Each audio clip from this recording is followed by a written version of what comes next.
Yugioh Reshef of Destruction is a Yu-Gi-Oh game for the Game Boy Advance. The game's story focuses around clearly Pegasus, who isn't Pegasus, resurrecting the most vile and evil creature ever, the ritual card Reshef of Destruction.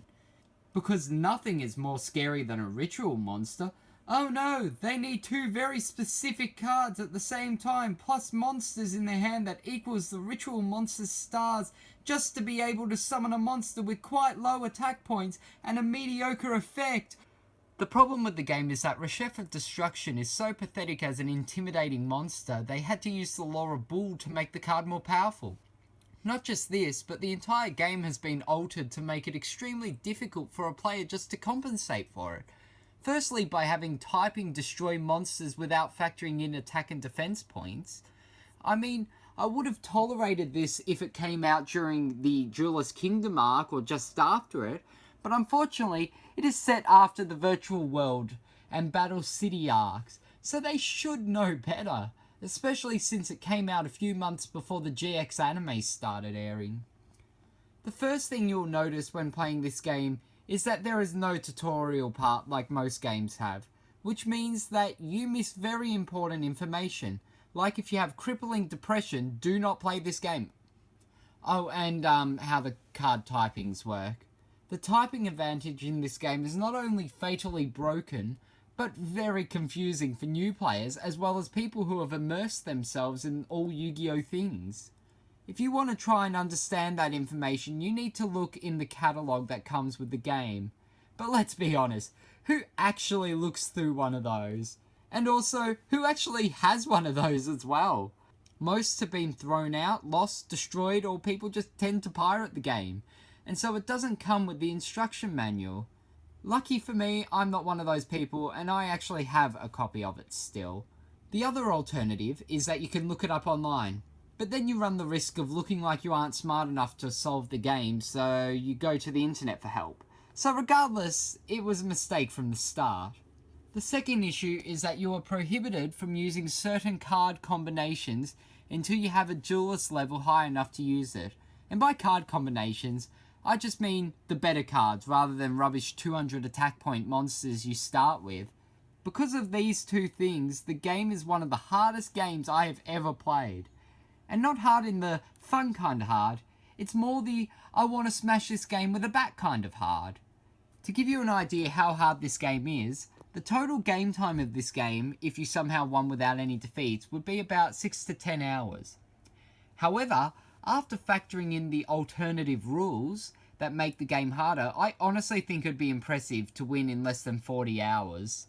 And it would take this long because you have to raise your duel score to use stronger cards so you can beat the harder duelists. And while in essence this mechanic is just like leveling up in an RPG, the difference is, with RPGs, you feel rewarded after every battle.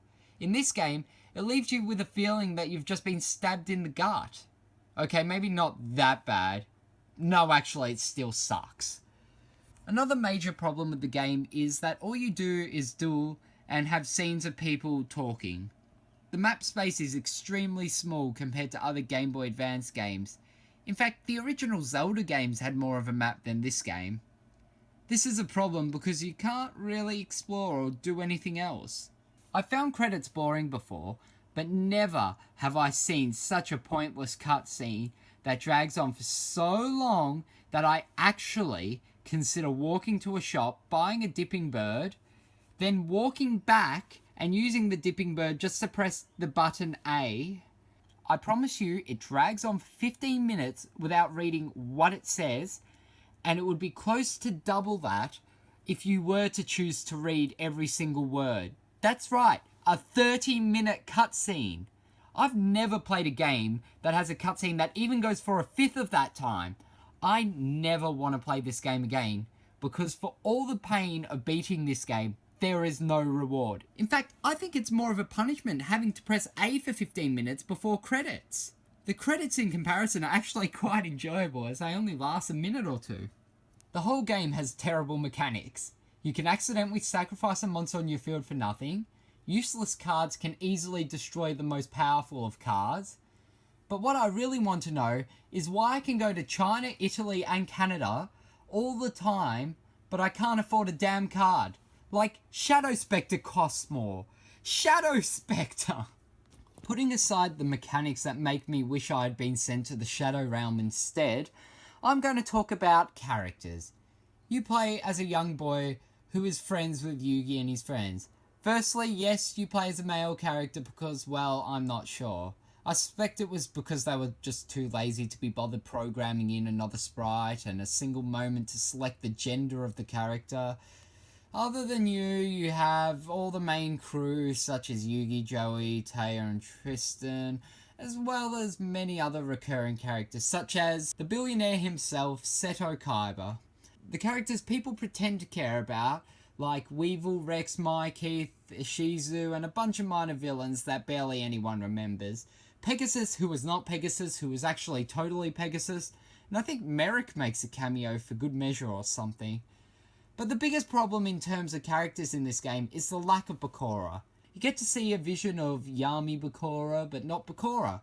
Then again, perhaps it's for the best that Bakura managed to escape this game, for it will surely haunt every other character. As for the sound of the game, well, it isn't very good. I'm not saying that the World Championship series have a good soundtrack at all, but compared to this game, I would have killed for it. It is repetitive and annoying. A great soundtrack can be repetitive, but they're catchy and enjoyable to listen to. In contrast, this is like having your Exodia cards thrown off a boat. Okay, so far I haven't said anything positive about the game, so let's look at all the good things about this game. It's a healthy way to self-harm without cutting or burning. Alright, but actually what is good about this game?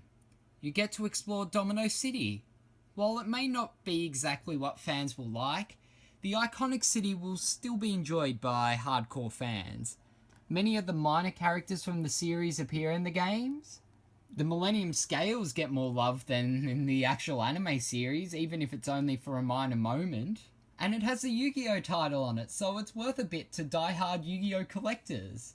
And like most Yu-Gi-Oh games, it comes with some free cards. And that's actually pretty darn cool. Normally I don't like to reveal spoilers in a game because it can surprise people who later on play the game, and it lets them have a bit of extra enjoyment with the game. But in this case, I feel like I need to talk about it. I don't really feel bad about spoiling it because the game is so crappy for a Yu-Gi-Oh game. The entire game feels very disjointed. The story does not flow at all, and many of the characters act very out of place. And as for spoilers, you literally kill Pegasus in the end. Like none of that Shadow Realm stuff. Goodbye to Pegasus forever. And he did nothing wrong other than be controlled by a mediocre card and appearing in this game. That was his only crime. I want to rate this game well. It was my first Yu-Gi-Oh video game, and I genuinely love the Yu-Gi-Oh franchise. But I have to be brutally honest, this is a really bad game. There is almost nothing worthy about this game, and is perhaps the worst thing relating to Yu-Gi-Oh ever created. I rate this game a 2 out of 10.